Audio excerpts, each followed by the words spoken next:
And there's the sort of fears of what if this never goes away, or what if this stays forever.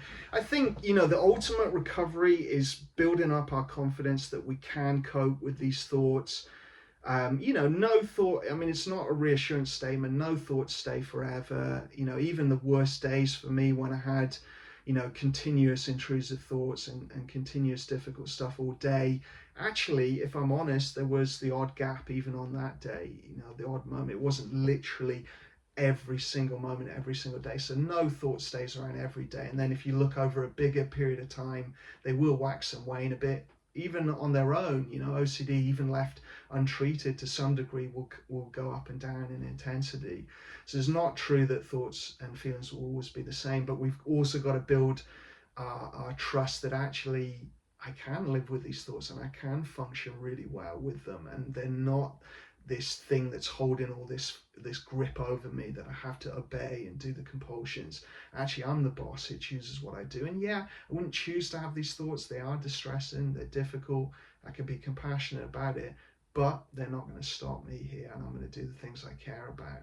And that kind of attitude and building more trust. And then, of course, paradoxically, you have more of that attitude, your mind does quieten down and doesn't generate them all the time, because we don't mind them being there. And I think that's the thing that I always have with more traditional ERP, is that it can set us up for failure if we're trying to do it to get rid of symptoms, because of course we're just teaching our brain these things are the bad guy and I've got to get rid of them, and I can't cope with them, and I've got to do this technique to get rid of them immediately. And okay, I do loads of it, and it kind of numbs it all out for a while. Oh no, it's come back. Oh God, what do I do now? What do I do now? Whereas we want to do exposure with more of a emphasis on response prevention, more of an emphasis on acceptance, and more of an emphasis on the ability to control my attention. And then, what I think happens then is we teach our brain we're not so frightened of this stuff, and then it comes down in intensity and frequency because of that.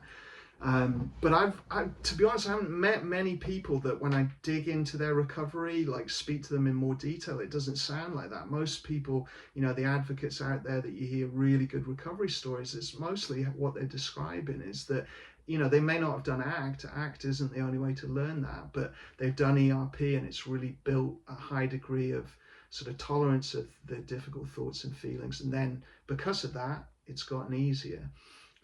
So yeah, I mean, I'm always looking for the person that doesn't, I'm always happy to be convinced otherwise if people find people where it has been so simple that it applied ERP and it just got rid of it and then it stayed away, for significant periods of time. But I think it's more people develop high degrees of acceptance, high degrees of values-based living, very diffused from their mind, and then it all becomes a lot easier.